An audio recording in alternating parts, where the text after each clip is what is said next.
Hi, Jason Shron here from Rapido Trains Inc. And I am in Georgia, where we've just bought our latest passenger car. This is not a model passenger car, it's a real passenger car.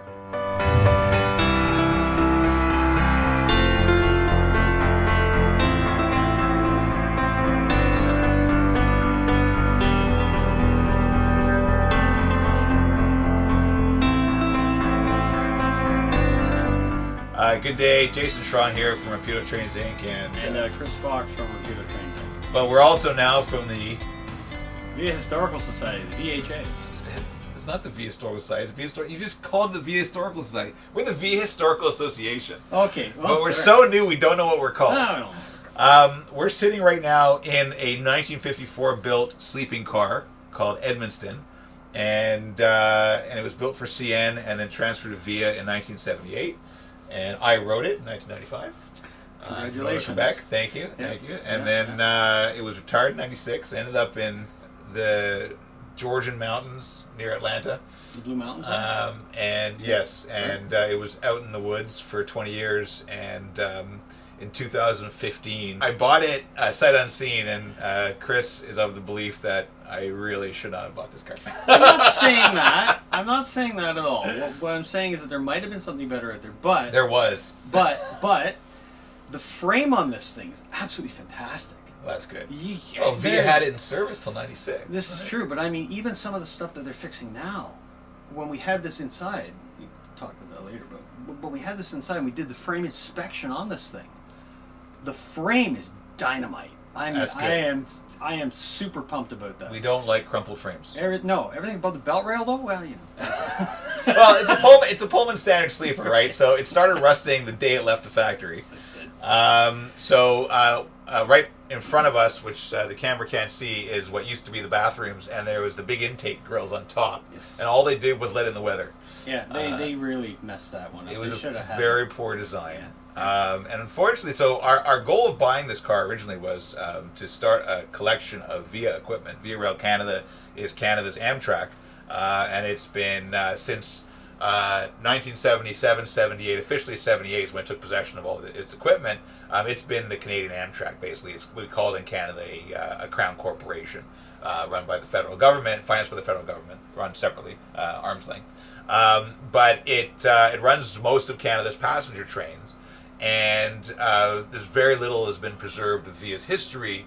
Most of the equipment from its early years was sold off in the 90s, and it went out to tourist lines all over North America. They were repainted, they were repurposed. A lot of them had their interiors stripped. Just a huge order. Yeah, well, it was a huge order. The CN's car order from the 50s was like over 700 cars. It was, I mean, a lot of them were baggage cars, but still, it was a huge order.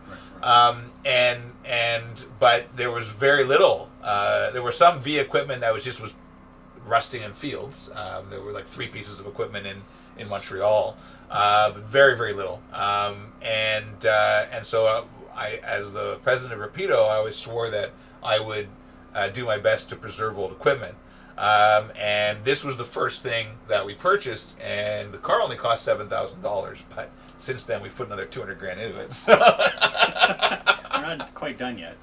Oh no, we're halfway. You think? Yeah, just almost about halfway. Yeah, Almost halfway. Yeah, the next biggest thing is going to be the HAP. Right. So the head end power is the big thing. Like, it's funny. The interior, I think we could finish in the space of 6 months. 6 to 8 months, I would say. Yeah. Where it's all the you've been doing the water system. I've been doing the water system. Yeah. That's 80 to 90% complete now. So a little bit of background. So Chris and I have been friends for many, many years, and Chris, he was a mechanic fixing GO trains for about 15 years. Absolutely, yeah. And then he became a locomotive engineer driving GO trains, GO being the Toronto transit area.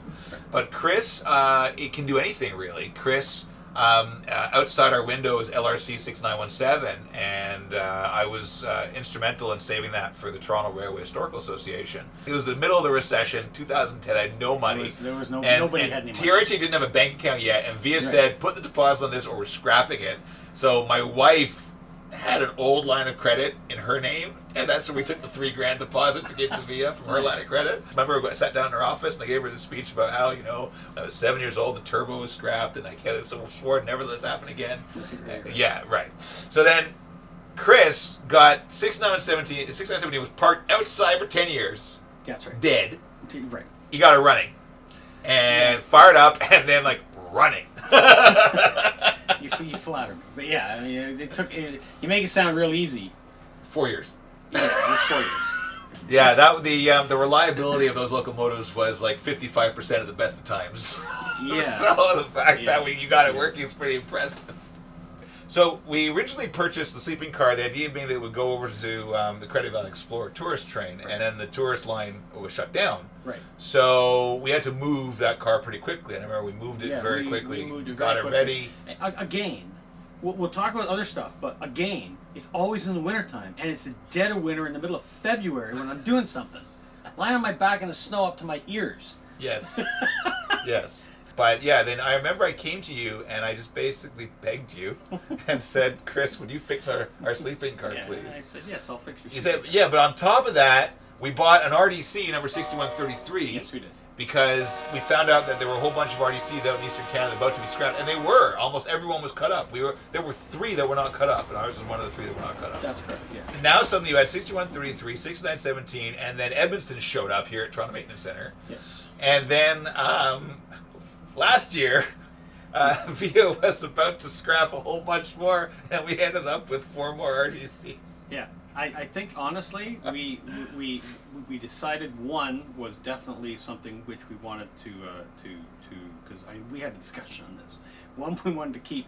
The other 3 were so that we didn't have to move anything. Right. So we were using 3 old RDCs that VIA owned as storage and tool cars, and you had a workshop in one and everything. Yeah. And we figured it would be cheaper to buy the RDCs off VIA than to move everything into containers. Correct. And it was, and we did. That's right. And they're mobile, so we can move them around. Yeah. So the budding VIA Historical Association collection now has a sleeping car, Edmundston, blue and yellow sleeping car. It has 2 operable RDCs, 6133, which is RDC 1, which was Canadian Pacific, and 6215, which also was Canadian Pacific, and RDC 2. That's correct. So it's baggage and coach. Yes. And then we've got 3 RDCs that are just storage and tool equipment, and those will eventually be disposed of, traded with other organizations, whatever, so because we don't need them for our collection. Right. And the goal really is to create a collection of VIA equipment. So most of VIA's current fleet is going to be retired in the next few years. So you've got LRCs, which we have the engine, we'd like some cars.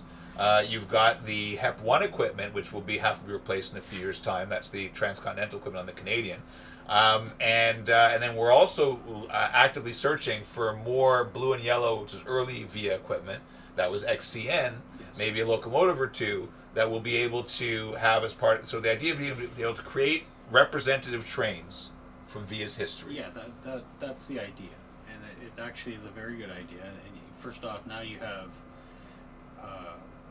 like you said, a representation of different cars of a VIA train, and now you have a historic train that you can take places. Right. So the upgrade for this sleeping car is Chris is doing a full head end power upgrade, matching current Transport Canada regulations and matching current VIA rail standards. Yep. So the idea being that VIA would be able to take this car anywhere. Yeah, it'll be compatible with anything that's out there right now. With the right jumpers, it'll even be compatible with the American 480. Although we're at a slightly different phase, but that's what the jumpers do. And so that's my goal, is to make this compatible, so that we can actually take it somewhere. And this is the prototype, but hopefully we'll have 4 or 5 maybe cars to do in the future. But having done one, you'll know what to expect and what to do. Yeah, it'll get easier after this. Right. Also, I think now that the VHA is established, we started to receive donations. And we'll have volunteers, especially once we're through COVID, and you can have a crew of 3, 4, 5 guys here. It would be nice, right? And in working certain ways, it would be nice. It is nice to have people that know what they're doing to come down, and I can say, look, I'd like you to work on that section, and this is what we want to goal-wise. And I know a few people who have helped me, and I just let them go, and they're the same mindset I am, and they carry on, which is great. I'm working over here, they're working over there. It works great. Right. That would be wonderful. I think that, look, the word that I use to describe our undertaking is quixotic. So the VIA Historical Association right now is a number of very dedicated people who are getting it off the ground, including a former VIA manager who is very dedicated to preserving VIA's history. But I think it's just so important that this equipment, this equipment that people rode across Canada for decades, there's no concerted effort to preserve it. The museums don't have the funds or the space or the people to preserve this equipment. They've already got collections that were retired decades ago. Yep. So you've got these trains that if you look at, VIA is approaching its 50th anniversary. It is. So 50 years, and there's virtually nothing preserved to remember that anniversary by. No, I mean, if you go back to when CN was 50 or 75, they had steam engine and a whole bunch of other stuff, and they had the big thing, and they carried it around and stuff like that. So they, even when CN did their 100th, they did a little bit. And I know VIA's the Crown Corporation, but they don't have anything. They don't do anything. They are in It's the business out of their mandate. So Right. if VIA were to spend That's right. money celebrating That's anniversary by restoring old equipment, and then you have the media screaming, Yeah. why is VIA spending taxpayer money to preserve old equipment? That's correct. Right? So we're doing it, That's but the problem is it takes so long and it costs so much. Yes, it does. And we've probably put we've put about $300,000 into all this equipment. I would say so. And it's going to cost a lot more. I'd say we got another $100,000 to put in this car. So I think that you don't realize, Chris, how amazing you are. I want to tell everybody that Chris is a miracle worker, and the thing about Chris is that he is being an actual proper railroad mechanic. He knows what he's doing. He's not just guessing and figuring stuff out on the fly. And the great thing about Chris is that people in the industry trust him. So when we have dealing with VIA management or anything like that, they see, oh, Chris is involved, we got nothing to worry about.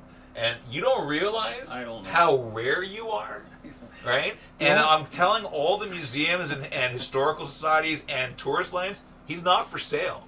Okay, Chris stays with us here at the VIA Historical Association.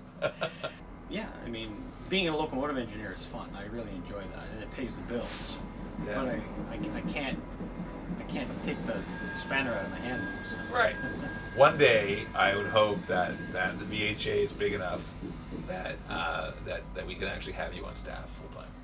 That would be awesome. That would be a great retirement. That would be awesome. Yeah.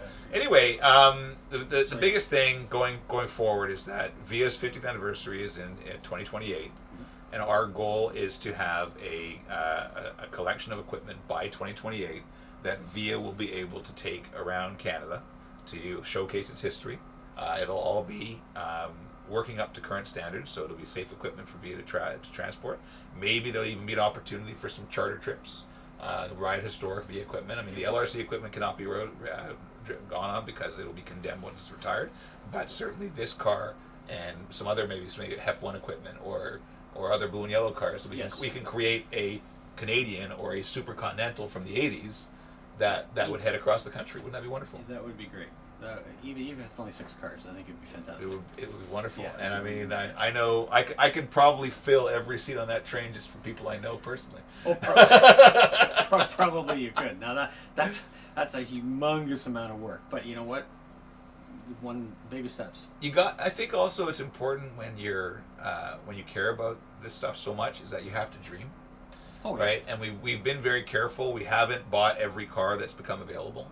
I would love to have what's called a Club Galley car, which is the VIA 1 first class car from the 80s. There was one in British Columbia, but the amount Are those the ones that have the porthole windows? No, those are the Club Lounge cars. The Club Galley cars it was a 38 seat Club Deluxe service, and 2-in-1 seating. Went between Quebec City and Windsor. Right. And there was one out west, but it corroded so much, being stored outside for 20 years. That animals got in through the holes in the side of the car. No. So along with the weather or whatever. We had critters in this thing. I had to evict. Yes. At one point. You found that nest in the ceiling. I did. Yes. I haven't found any more. I've only found one, and I was pretty happy with Wasn't that. there a nest in 6133 also? In the there cab? was more nest. There was a bird's nest in that thing, and there was 2 bird's nests in there, a couple of hornets' nests, and I'm not sure if it was a mouse or a rat, but he was living in the roof. Wonderful.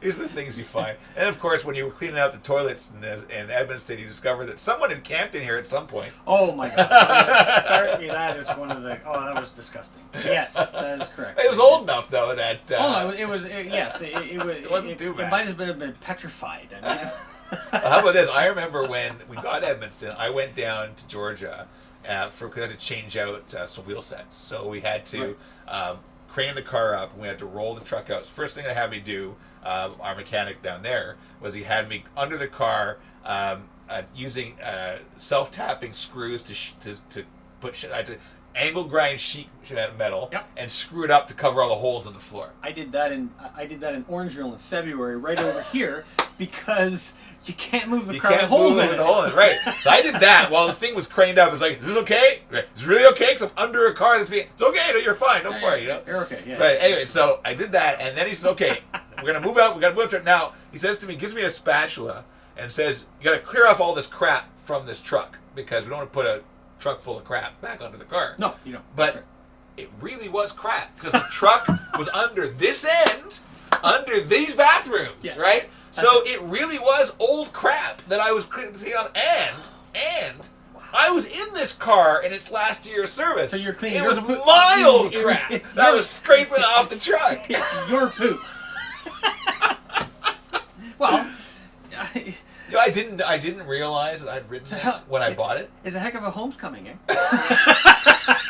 I didn't realize that we bought the car and I was looking at my photo and said, "Oh my God, this is one of 2 e-sleepers I ever rode in, and now I own it." That's neat. Yeah, that's really neat. I have to say I don't own it anymore. So it came to me, right?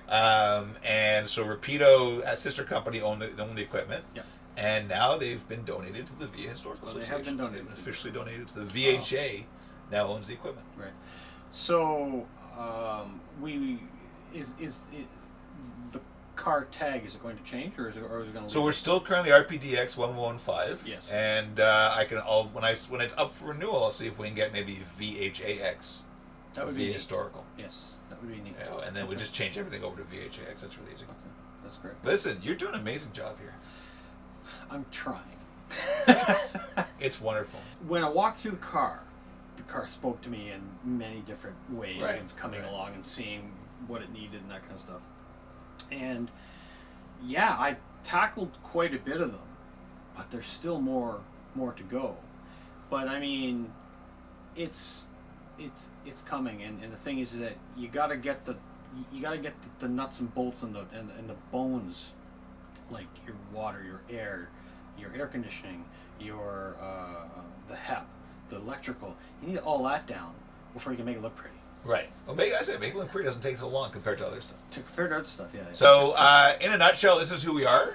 This is what we're doing. We really hope to have these trains restored and ready for VIA's 50th. And we're going to keep working towards that end. And if you want to help us out, go to viahistory.ca. It is a federally registered charity, so if you're in Canada, you get full tax receipt. It's tax receivable donation. If you're in the States or outside anywhere else in the world, please don't be shy. You can give us money anyways, but you can't get a tax receipt for it. But we do appreciate our biggest donor so far is in the States. Just does it because he loves what we're doing. That's lovely. Even with That's no tax great. receipt, Yay, applaud you. Yes. So thanks a lot, and hopefully you'll be seeing more of us via history.ca. Wonderful. Beauty. I like it. We can do magic. Come take the train. A special world of comfort and care. A wonderful view with so much to share.